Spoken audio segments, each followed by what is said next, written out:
اس کے ضمن میں بھی میں اشارہ کرنا چاہتا ہوں کہ مغرب کے فلاسفہ میں سے کانٹ بہت ہی اہمیت کا حامل ہے. اس کے بارے میں یہ باتیں آپ حضرات کے علم میں ہوں گی کہ اس نے ایک کتاب لکھی تھی. جیسے علامہ اقبال نے جب نظم لکھی تھی شکوہ تو بڑا شور برپا ہو گیا تھا، ان کے خلاف جو ہے کچھ لوگوں نے آوازیں بھی اٹھائیں. اللہ کے ساتھ اس طرح کا انداز اور اس طریقے سے جو ہے گستاخانہ انداز کلام. اسی انداز کی کتاب تھی کریٹیک آف پیور ریزن، جس میں کہ کانٹ نے یہ ثابت کیا کہ اللہ تعالیٰ کے وجود، خدا کی ہستی کو کسی دلیل سے ثابت نہیں کیا جا سکتا. تمام منطقی دلائل جو دیے گئے تھے کانٹ کے زمانے تک، بلکہ آج تک بھی اس کے سوا کوئی اور دلیل نہیں ہے، وہ تمام دلیلیں دی جا چکی تھیں علم کلام میں کانٹ سے پہلے. ان سب کی نفی کر دی اس نے، ان سب کو جو ہے تجزیہ کر کے ثابت کر دیا کہ اسکروٹنی اور کرٹیسزم کے سامنے وہ کھڑی نہیں رہتی، کسی دلیل سے خدا کی ہستی ثابت نہیں کی جا سکتی. شور مچ گیا. ظاہر بات ہے اس وقت تک کرسچینٹی جو ہے اس کا بڑا ہولڈ تھا، یورپ میں جو ہے اس کے اثرات تھے، تو اس سے بڑی ایک تشویش پیدا ہوئی. پھر اس نے ایک کتاب لکھی ہے کریٹیک آف پریکٹیکل ریزن. یہ عقل عملی، وہ عقل خالص تھی، یہ عقل عملی ہے. یہ گویا کہ جواب شکوہ کے مانند ہے. علامہ اقبال نے پھر جب جواب شکوہ لکھی ہے تب لوگوں کو اطمینان ہو گیا اور سکون حاصل ہو گیا. اس کے اندر وہ تمام سوالات جو اٹھائے تھے علامہ نے، در حقیقت وہ لوگوں کے ذہن کو بیدار کرنے کے لیے، چونکانے کے لیے ایک انداز تھا جو اختیار کیا. لیکن کانٹ نے جو بات ثابت کی ہے کریٹیک آف پریکٹیکل ریزن میں وہ یہ ہے کہ no morality is possible without believing in God. اخلاق کی کوئی بنیاد ہی نہیں بن سکتی. اس کی وجہ یہی ہے کوئی جذبہ محرکہ نہیں. میں کیوں جھوٹ نہ بولوں جبکہ مجھے فائدہ ہو رہا ہے. وہ شعر میں نے بارہا آپ کو سنایا ہے کہ اے دیانت بر تو لعنت از تو رنجے یافتم، اور اے خیانت بر تو رحمت از تو گنجے یافتم. اے خیانت اور بے ایمانی تجھ پر رحمتیں ہوں اللہ کی، تیری وجہ سے، تیرے ذریعے سے مجھے دولت مل گئی، اربوں مل گئے. اب تو آج کل تو آپ کو معلوم بلینز میں بات ہوتی ہے، اربوں میں، کروڑوں کی بات نہیں رہی. اور اے دیانت بر تو لعنت، یہ دیانت اور سچائی تجھ پر لعنت ہو، تیری وجہ سے مجھے رنج ہی رنج ملا. بہترین دوست کے سامنے آپ سچی بات کہیے ناراض ہو جائے گا، اپنے گھر والوں سے سچی بات کہیے ناراض ہو جائیں گے. تو معلوم یہ ہوا کہ جبکہ دنیا جو ہے وہ تو اس رنگ میں چل رہی ہے، تو ایک شخص سچائی پر کیوں قائم رہے؟ اسے ایک بڑے مثبت جذبے کی ضرورت ہے. کوئی سہارا چاہیے، کوئی موٹیویشن چاہیے، کوئی جذبہ محرکہ چاہیے. وہ جذبہ محرکہ ہے کہ جو ایمان باللہ اور ایمان بالآخرہ فراہم کرتے ہیں. تو کوئی موریلٹی ممکن نہیں ہے، کوئی اخلاقی زندگی ممکن نہیں ہے جب تک کہ اللہ کو نہ مانا جائے.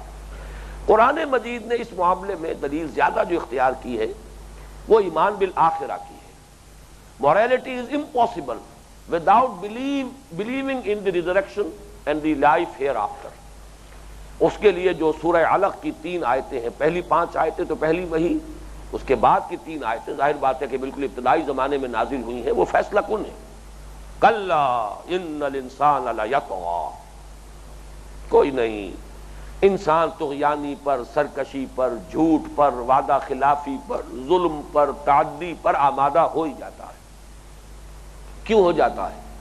الراہ استغنا، اس لیے کہ دیکھتا ہے اپنے آپ کو آزاد، بے پرواہ، مستغنی. میں نے جھوٹ بولا، میری زبان پر چھالا بھی نہیں پڑا. میں حرام کھا گیا ہوں، سب رچ گیا، پچ گیا، ہضم ہو گیا، میری تو عزت ہو رہی ہے دنیا میں.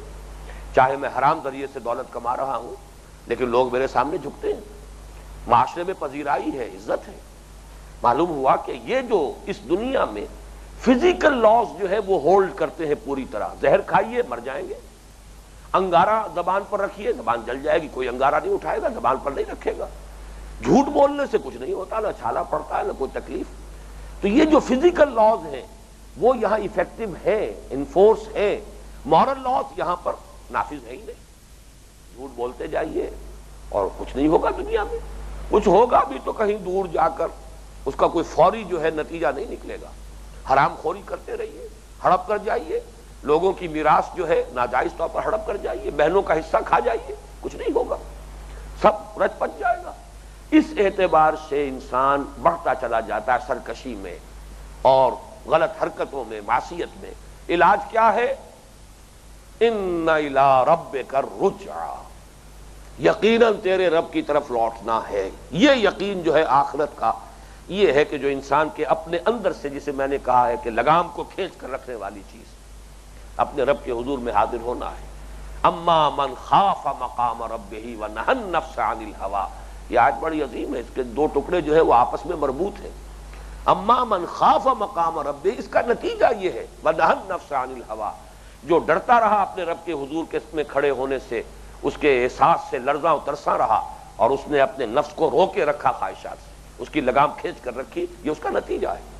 تو یہ ہے در حقیقت قرآن مجید میں زیادہ، یہ بعد میں جب ایمانیات کی بحثیں آئیں گی تو میں تفصیل سے بیان کروں گا، لیکن کانٹ کا حوالہ اس وقت اس اعتبار سے تھا کہ اس نے بھی تسلیم کیا کہ ٹھیک ہے، نیکی اپنی جگہ پر ہے، نیکی کی اقدار فطرت کے اندر ہے. یہ تو صرف مارکسزم ایک فلسفہ ایسا آیا ہے کہ جس نے یہ بات جو ہے اس کو تسلیم کیا یا بیان کیا ہے کہ معاشی حالات فیصلہ کن ہوتے ہیں، معاشی فیکٹرز اگر تبدیل ہو جائیں تو مورل ویلیوز بھی بدل جاتی ہیں. باقی دنیا میں یہ بات مسلم مانی گئی ہے ہمیشہ کہ مورل ویلیوز پرماننٹ ہے، دائم و قائم ہے، فطرت انسانی میں موجود ہے. قرآن مجید بہرحال صراحت کے ساتھ ان دو حقائق کو بیان کرتا ہے. بنیادی انسانی اخلاقی اقدار مستقل ہے اور نفس انسانی کے نزدیک جانی پہچانی چیزیں ہیں. نیکی کی طرف میلان ہے انسان کی فطرت کا، اور بدی سے، برائی سے اباہ کرتی ہے فطرت انسانی. یہ حقائق ہیں. البتہ یہ کہ اس کے لیے موٹیویشن جو درکار ہے وہ موٹیویشن ہے کہ جو ایمان باللہ اور ایمان بالآخرت سے ملے گی. اب آگے چلیے ایمان بالرسالت.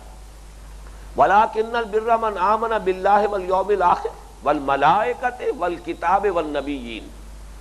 ان تینوں کو بریکٹ کر لیجئے تو یہ ایمان بالرسالت ہے. ملائکہ یہ ذریعہ ہے وحی لانے کا، ہدایت لانے کا، یہ گویا کہ لنک ہے اللہ کے اور نبیوں کے درمیان. جو پیغام آیا، جو وحی آئی، اس کا ریکارڈ کتابوں کی شکل میں، چاہے وہ تورات تھی، چاہے وہ انجیل تھی، چاہے زبور تھی، اور چاہے وہ اس کی آخری کتاب نو انسان را پیام آخری حامل او رحمت للعالمین، وہ قرآن مجید ہے. تو ملائکہ وحی لانے والے، وحی کا ریکارڈ کتابوں کی شکل میں. الکتاب بظاہر یہاں واحد ہے، لیکن یہاں بھی الکتاب، ال جو اس میں لگا ہے وہ حصر کے لیے، تمام کتابوں پر ایمان. وہ ایمان لایا اللہ پر اور یوم آخر پر، اور تمام فرشتوں پر، تمام کتابوں پر، تمام نبیوں پر. والنبیین، نبیین تو یہاں پر جمع کا صیغہ ہے ہی. ان تینوں کو جمع کیجئے تو یہ ایمان بالرسالت ہے. ایمان بالرسالت کا نیکی کی بحث کے ساتھ کیا تعلق ہے؟ یہ بھی ایک بڑا گہرا مسئلہ ہے. ایمان بالرسالت دو چیزیں کنٹریبیوٹ کرتا ہے نیکی کی اس بحث میں. نمبر ایک، نیکی کے جذبے کو فارم عطا ہوتی ہے رسالت کے ذریعے سے. آپ کے دل میں ایک جذبہ ابھرتا ہے بندگی کا، عبودیت کا. اس کو کیسے ظاہر کریں، نماز کیسے پڑھیں، یہ نبوت و رسالت سے معلوم ہوا. آپ کے اپنے اندر جذبات ہیں، آپ اللہ کا شکر ادا کرنا چاہتے، کیسے ادا کریں یہ معلوم ہوگا آپ کو طریقہ. وہ فارم جو ہے، وہ رسم کہہ لیجئے، رسم برے سینس میں نہیں، بلکہ میں نے جیسا کہ عرض کیا تھا کہ رسم ایک ضرورت ہے. لطافت بے کثافت جلوہ آرا ہو نہیں سکتی. ہر مانوی حقیقت کو اپنے ظہور کے لیے کوئی نہ کوئی مادی خول درکار ہے. ہر وصف جو ہے، ہر صفت اپنے ظہور کے لیے کسی بدن، کسی فزیکل جو ہے وہ وجود کی محتاج ہے. اس اعتبار سے روح نیکی، روح تقوی، روح دین، روح ایمان، اس کو بھی اپنے ظہور کے لیے کچھ مظاہر جو ہے وہ درکار ہے. ان مظاہر کی شکل جو ہے وہ ہے انبیاء کے ذریعے سے. کیا کام کرنا ہے، کیسے کرنا ہے، اس کے لیے تمام ہمارے لیے عملی جو ہدایت ہے وہ ہے جو کہ ہمیں انبیاء اور رسول کے ذریعے سے ملے گی. نمبر ایک. اور نمبر دو اور اہم تر بات یہ ہے کہ اسی کے ذریعے سے ایک ماڈل سامنے آتا ہے جس میں تمام نیکی کی اقدار کو توازن اور اعتدال کے ساتھ سمو دیا گیا ہو. اگر ماڈل نہیں ہوگا تو اس بات کا امکان موجود ہے کہ نیکی بھی چونکہ ایک جذبہ ہے اور جذبہ اندھا ہوتا ہے، یہ جذبہ بھی حد اعتدال سے تجاوز کر سکتا ہے، اور حد اعتدال سے تجاوز کر جائے گا تو نیکی کا جذبہ برائی کو وجود میں لانے کا سبب بن جائے گا. جس کی سب سے بڑی مثال رہبانیت ہے. اس کی مثالیں میں انشاءاللہ اگلی نشست میں کچھ احادیث کے حوالے سے بھی آپ کے سامنے رکھ دوں گا. ابھی یہ بحث ہماری مکمل نہیں ہوئی ہے، لیکن اصولی طور پر نوٹ کر لیجئے کہ یہاں نیکی کی بحث میں جو ایمانیات خمسہ آئے، ایمان باللہ، ایمان بالآخرہ، یہ در حقیقت مثبت اور منفی موٹیوز ہیں، یہ جذبہ محرکہ ہے، یہ وہ موٹیویٹنگ فورس ہے کہ جو انسان کو نیکی کی طرف دھکیلے گی، نیکی پر مائل کرے گی، نیکی پر آمادہ کرے گی، اور نیکی کے لیے فارم، نیکی کے لیے حیولہ، نیکی کے لیے صورت و شکل، نیکی کے لیے رسم، اور نمبر دو اس میں اعتدال اور توازن۔ اس کے لیے ہمارے پاس انبیاء اور رسولوں پر ایمان، اس کے سوا کوئی چارہ نہیں ہے۔ بارک اللہ لی ولکم فی القرآن العظیم ونفعنی وإیاکم بالآیات والذکر الحکیم۔